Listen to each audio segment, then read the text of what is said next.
You think it looks too different?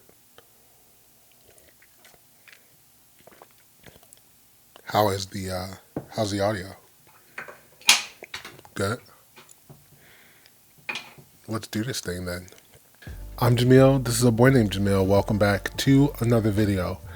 Earlier this week on my community page, I put a poll up asking, what video you guys wanted to see next. And for people who voted, what's in my camera bag was the video that you guys wanted to see first. So here we are. Some disclaimers, or, before we get started, nothing in this video was sponsored.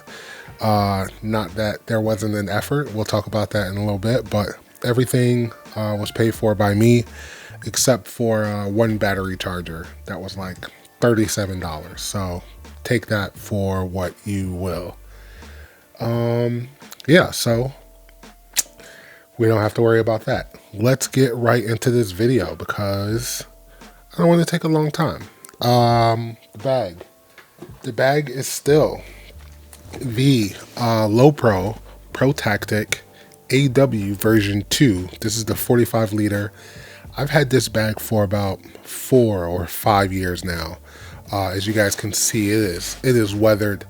I love this bag. When thinking about this video, I did reach out to Lowepro and asked them if they wanted to send me out a bag to kind of sponsor this video, and they promptly told me no. So looks like I'll be using this bag for the foreseeable future. It's a good thing. I love it. It's got lots of pockets. It's got lots of ways to get into the bag. My favorite part is this. This is pretty hard. We got storage up top. We got some storage over here for my tablet. I don't carry my laptop around just because it's a 17-inch Dell, so it's huge and it's heavy, so that stays over on my desk. I think we've talked about that before, but I do carry around my tablet, and so I keep it in this storage pouch here. I've lost a lot of the Velcro inserts that go on the inside, but as you guys can see, there's still a lot of places to put things, and then you got all these places over here. So it's a nice bag, and I do like that it opens from the back. That's really cool, and I do like that I can get in from the sides if I need to. Also, I do like all of these, like these things on the front, so I can always, like, with a carabiner, put something on the front of this thing if I run out of space. So I do love this bag. I do wish Lowepro was willing to kind of work with me, but whatever. It's the bag that I have. It's the bag that I love. It is super expensive if you look for it. So Lowepro Protatic AW version 2, 45 liters. Two pouches that I do want to talk about. These are really important. So this pouch is my sort of audio pouch. In this pouch, I keep like a Rode Video Go version 2 shotgun mic, because when I'm out, when I'm vlogging or whatever, having an onboard shotgun mic is pretty dope. This microphone actually sounds really good. I'm really happy with this. Version 1 is really bad. Did not buy the version 1, but the version 2 is really good. And then I have a wireless Go system and some lav mics, but specifically this, an extra cable. But specifically this is my audio pouch. So anything audio goes in this pouch, and I carry this whenever I go out, because you never know when you need better audio. You do know.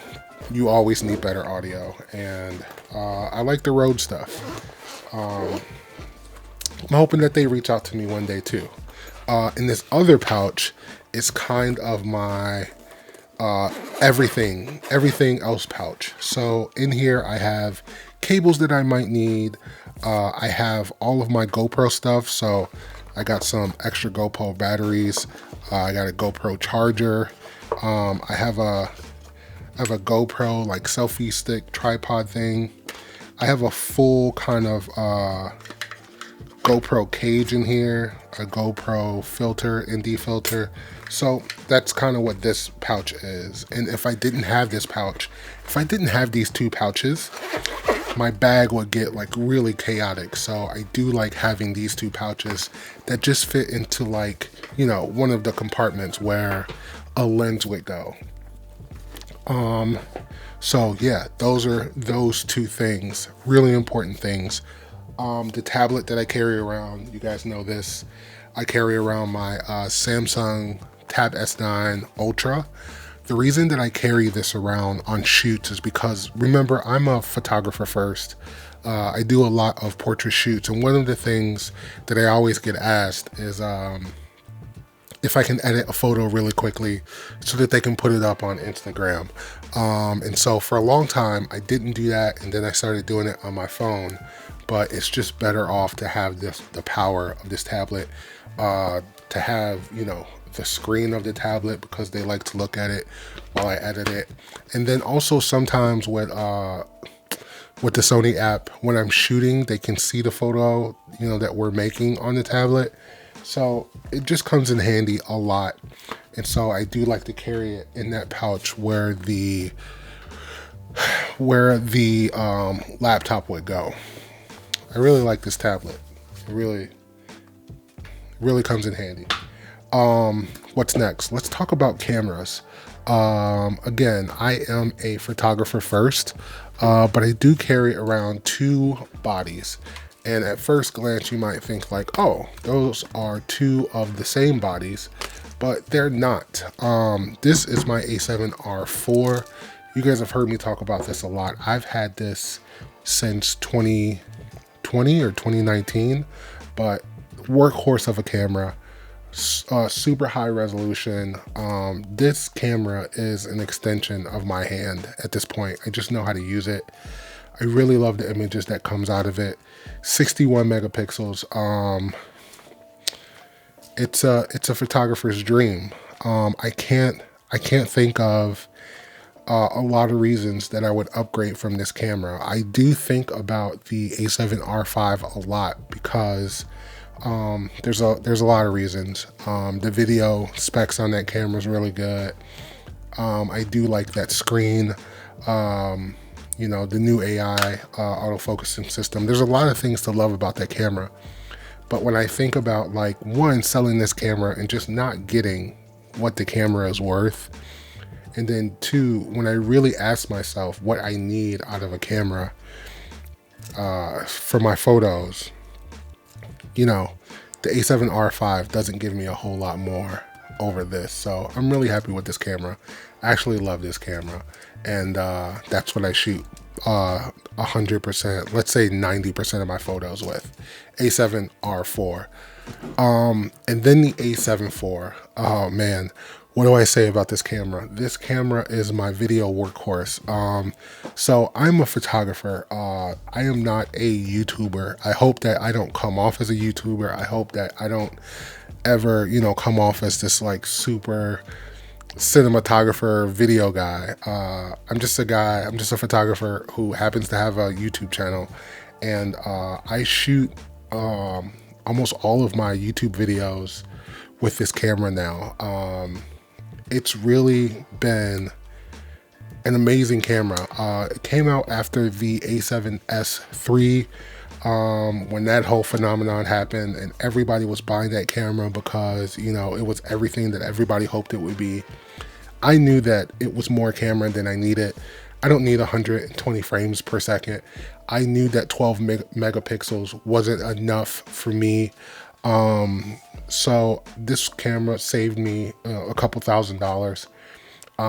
Let me tell you something. If you, I don't think a lot of people know this, but if you shoot your 1080p in S&Q, your slow-mo in S&Q, you can shoot 1080p in 10-bit 422 on this camera, and no one knows the difference. You know, when I'm making reels, when I am putting together wedding videos, no one's looking at those videos and wondering why they're not in 4K. People just don't know. And for the most part, it looks really good. So this camera has been really good to me. In fact, It's been really great. I'm really happy with this camera. I have been thinking for a while about whether or not I wanted to put together a super long-term review of this camera. I'm not selling it anytime soon. This camera does everything that I need it to do for video. And so let me know if you guys are interested in that video, because there's a lot to say about this camera that I just don't have enough time in this video. Speaking of cameras, my other camera, the camera that I carry every day, is the A7C Mark I. I'm using it to record this video right now. So yeah, those are my cameras. Now, before we get into lenses, it's important that I say that when I'm packing my bag to go out to shoot, I'm asking the question, you know, what am I shooting? And so even though I'm going to talk about like all of my lenses, I don't want anybody to believe that like I'm taking all of my lenses out every time I go shoot. Usually the question is, you know, am I doing 35 and 85? Am I doing, you know, 50 and 185? Am I doing 24 and 50, especially when I'm shooting, you know, portraits? If I'm going out to shoot street photos, you know, am I shooting 35 that day? And if I am shooting 35, what's going to be my sort of backup lens? You know, because, you know, if I'm not hitting some bangers with the 35, what's my comfort lens?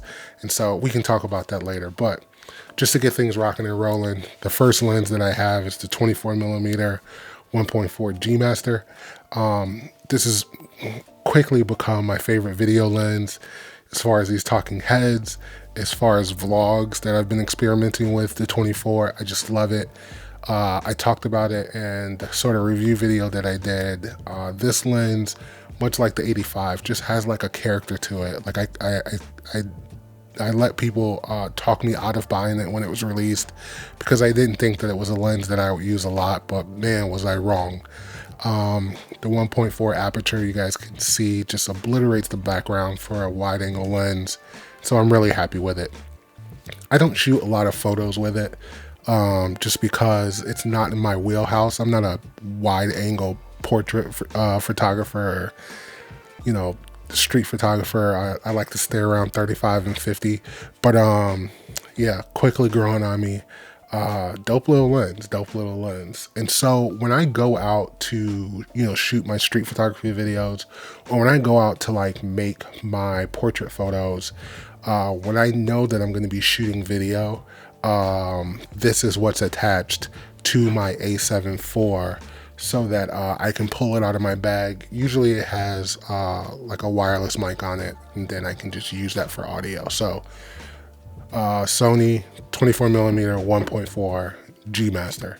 The lens that the 24 has kind of replaced for video is the Sony 20mm 1.8 G lens. This was the lens that I used to use for all of my videos, especially my vlogs. I still use it for a vlog. I think I'll return it to it for the vlog, just so I can have that extra headspace. I'm actually really waiting for Tamron to come out with a 16-24 version 2. And then I think that I may have to like rethink this lens, but this has been my workhorse. You can see that it's like chipped over here. Maybe you guys can't see it. Find the focus spot. There it is. It's like chipped. I've dropped it. It's got a lot of use out of it. I dropped it in San Francisco. So yeah, 20mm 1.8. I love this lens. Fast, works great at night. There's nowhere that I can't use this. You know, when I'm shooting, you know, Golden Gate Bridge in San Francisco, or from shooting the ocean in Tulum, this lens has been really good to me. So 20mm f1.8 G lens. I hope that they come out with like a G Master that's maybe like a 1.4. I think I would really love that without it being bigger. I don't want it to get any bigger because that Sigma lens is really big and heavy. Because I know you guys are going to talk about that in the comments, but it's a big heavy lens for a 20mm. All right, next lens that we're going to talk about is the 35. The 35 is really growing on me as a photographer. You guys know, if you've been watching my POV videos, that I've really been trying to get comfortable with the 35mm as a street photography lens. It's the language of street photographers, you know, 35 millimeters. People swear by it. Portrait photographers that I really love swear by this 35 millimeter. So I've just been trying to get, you know, comfortable with it. And again, it's just solid throughout. Sharpness, focusing speed. It's a G Master. You guys know how good it is, but it has nothing. It holds nothing to my 50 millimeter 1.2. When Sony came out with the 1.4 G Master, a lot of people talked about how big and how heavy this lens was, and I just didn't understand it. I used to own the 35 millimeter 1.2 by Sigma. That lens was big. That lens was heavy. That lens was almost the size of this 135. It was a big, heavy lens. It was beautiful, but it was big and it was heavy.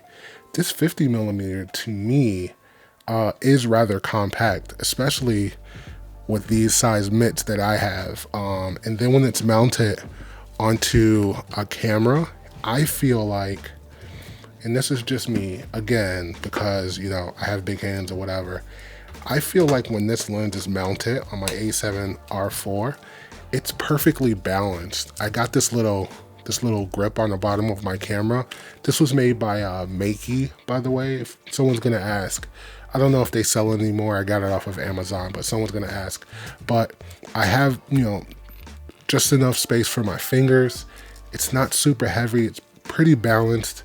I don't know what people are talking about, but this 50 millimeter is the second best lens I think that I've ever used in my photography career. No, in fact, I know it's the second best lens that I've ever used in my photography career. I made a video about the best lenses that I made. I think number one will shock a lot of you guys, but it's sharp. It's blazing fast with the focusing, especially when I put it on this A7 IV. And then at 1.2, there is nothing that I can't shoot with this lens, or any time that I can't shoot it, especially with the low light capabilities of the A7 IV. It's just an amazing lens. Yes, it was expensive, but it's worth every penny for me. I've been able to create some amazing photos. I've been able to shoot some amazing video with this lens.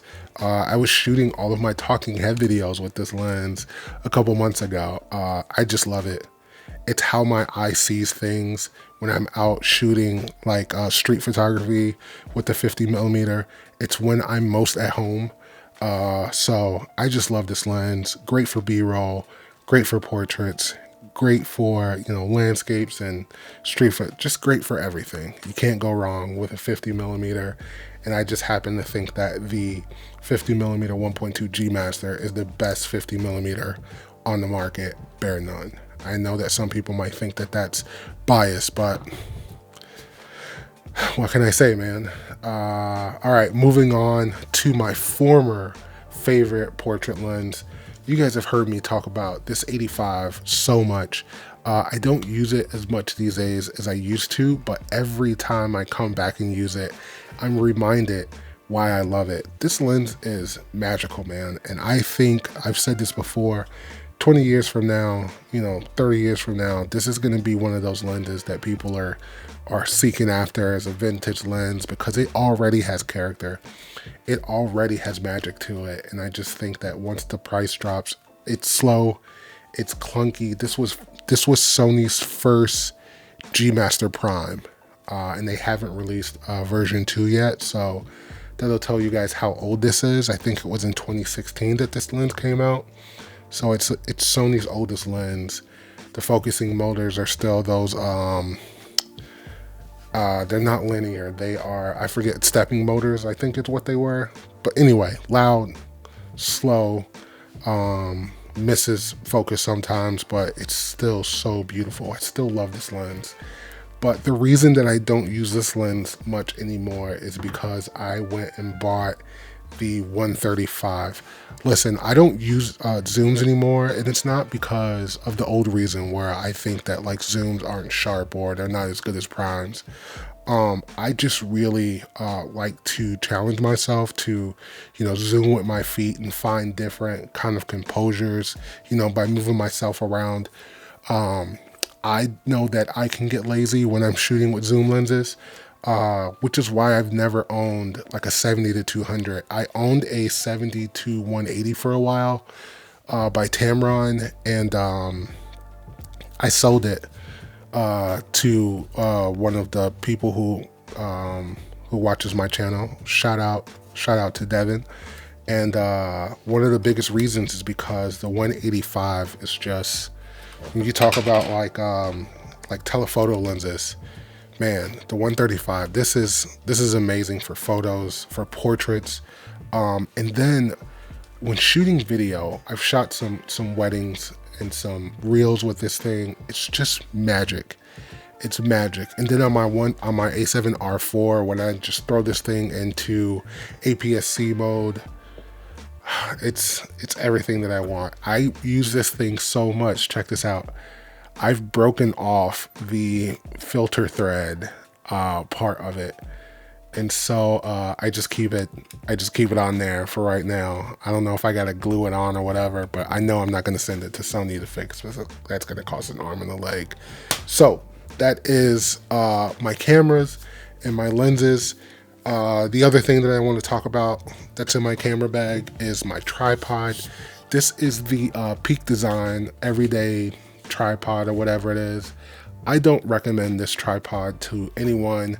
I think that it's overpriced. It's still very expensive, even though it came out like 4 years ago. When it came out, everybody thought it was the best thing since sliced bread. I fell into the trap. It's not great. It's heavy. I constantly have to retighten these locks on the feet, like constantly. They're always getting loose. And then the head doesn't really lock the way that it's supposed to anymore all the time. It's just a really cumbersome tripod, and I don't recommend it to anybody. But I spent a lot of money on it, and it is the tripod that I have. And it's not even the carbon fiber one. The carbon fiber one was way more expensive. But that's my tripod.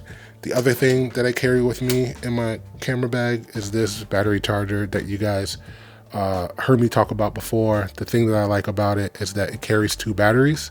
It also carries like an SD card. Can you guys see that?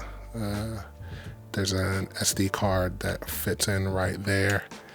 And then if you press that button, it tells you how much charge you have left on your battery. So I think that that's really cool. That fits into the camera bag pretty cool. I always carry around a tiny little tripod in the case that I need to, put my camera somewhere that the Peak Design tripod is too big for.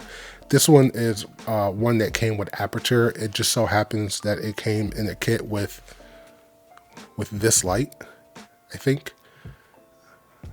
Yeah, maybe it came in the kit. I know it came with one of the Aputure lights, but it works out as a good little travel tripod for the A7C. So I keep this in my bag also. What next? What next? Oh, my GoPro. So I started using this GoPro, obviously, to do those POV videos. Listen, I really want to become a good street photographer. And one of the things that I always hear from, people who watch my videos is that, people on YouTube spend too much time talking about the gear and not using the gear. So my goal has really just been to, show how I use my gear. Whether it's that video that I did with Tessa, or the video that I did with Stacy, or with my street photography videos. And the GoPro has been really dope.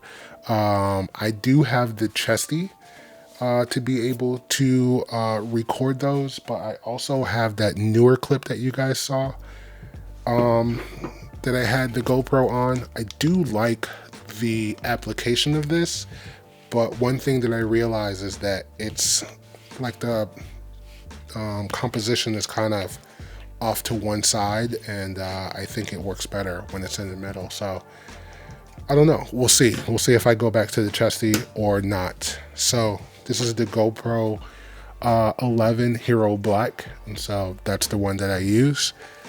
I keep like, you know, portable power around, and it just so happens that I carry this small rig V-mount battery with me in my camera bag just to be able to, I didn't think I was recording, just to be able to have some power, to be able to charge the GoPro batteries, to be able to, you know, charge my cell phone, to be able to charge the light that I carry around with me in my bag. Speaking of the light that I carry with me in my bag, this is the Aputure MT Pro. I really like this light because we've talked about this before. I like to shoot photos and videos at night, and you never know when you need some extra light somewhere, especially when you're shooting at like blue hour. This hue, this orange with blue hour, the photos, oh my gosh. I learned this from Peter McKinnon. Always carry around a spare light. It used to be this light actually here. I used to carry around the Aputure MC. Sometimes I might throw this into like a day bag, but for right now I'm using it as like a little extra fill light on this side. But the Aputure MT Pro, this is actually the little brother to the Infinibars. Bars. But yeah, this goes in my bag and it goes with me everywhere I go, just so I can have a little extra light when I need it. So between this, my A7 IV, and my 50mm, I have way more light than I need in any place that I go. All right, so what's next? Oh, my ND filters. I wanted to show you guys this. So I used to use this Peter McKinnon Polar Pro one. But let me see if you guys can see this. Can you guys see that crack? There's a crack in it. Can you guys see that? That just happened one day. Like I was shooting, I didn't drop it. Like it just cracked across the side. And you guys started to mention that there was something in my videos. And then I figured out that there's a crack in the ND filter. It's not on this piece of glass, and then you can't feel it. Like I can't feel it when I touch this piece of glass, so I don't know what happened. I'm pretty upset about it. This is a $250 filter. So I keep it around though, because sometimes it gives a cool little like glare, like light glare in some videos. So it's cool sometimes, so I keep it around. The filter that I'm using now is this K&F Concepts 2 to 5 stop ND filter, and the reason that I like it is because when I'm shooting, I can use this little lever to adjust it, and so just like boop boop boop, and so I like that. And so this is the one that I'm using. I don't think it's as good as the Polar Pro one, but it definitely wasn't $250. This one was like $100 or something like that, and so this was an easy pickup. And then something that's really important is you guys might notice that on all my lenses, there are these step-up rings. Let's see if I can get this one off pretty quickly. So I got these step-up rings on all of my lenses. This is by a company called Breakthrough Filters. These are really like robust, and the thing that I like about it is that they don't get stuck on my lens anymore. I used to use some cheap ones, and what would happen is I would put them onto my lens, and then I would put the ND filter on, but these things would get stuck on. It was hard to get them off. But I keep these on my 50. I have one on my 85. I'm sorry, I have one on my 50 and on my 85 and on my 24. And then the 67mm filter thread on the 24 is the same as the 20 and the 35, so that I don't have to buy a whole bunch of different size filters. I just buy an 85mm filter, and then I spend like $17 for a step-up ring to be able to, you know, use the filter. The last thing that I should talk about, or two more things. One is I keep a Samsung SSD on me. This is terabyte T7, super fast. The workflow is I make all the pictures, I transfer them over to the tablet, and then from the tablet to the SSD. That way I have immediate backup, and then I don't have to worry. So I keep this with me. And then the last thing that I want to talk about is all of these sort of like Allen wrenches. I want to buy like a multi-tool. And this is kind of like my own thing, but most of them, when I have been, how can I say this respectfully? When I have been questioned by law enforcement, they've regarded it as a weapon. It's a multi-tool, so I don't want to get myself in trouble, but I would like a multi-tool that would disallow me to have to carry all of these, Allen wrenches around. But for now, they're good, and I just keep, usually they're in like a little plastic baggie, and I keep them in a side pocket over here. That is everything. And then I have a rocket blower somewhere around here, not really a brand name one, just like a blower that I keep in my bag. It's around here somewhere. I won't give you guys a look behind the veil of the studio right now. It's pretty disheveled. But that's everything that I carry in my camera bag.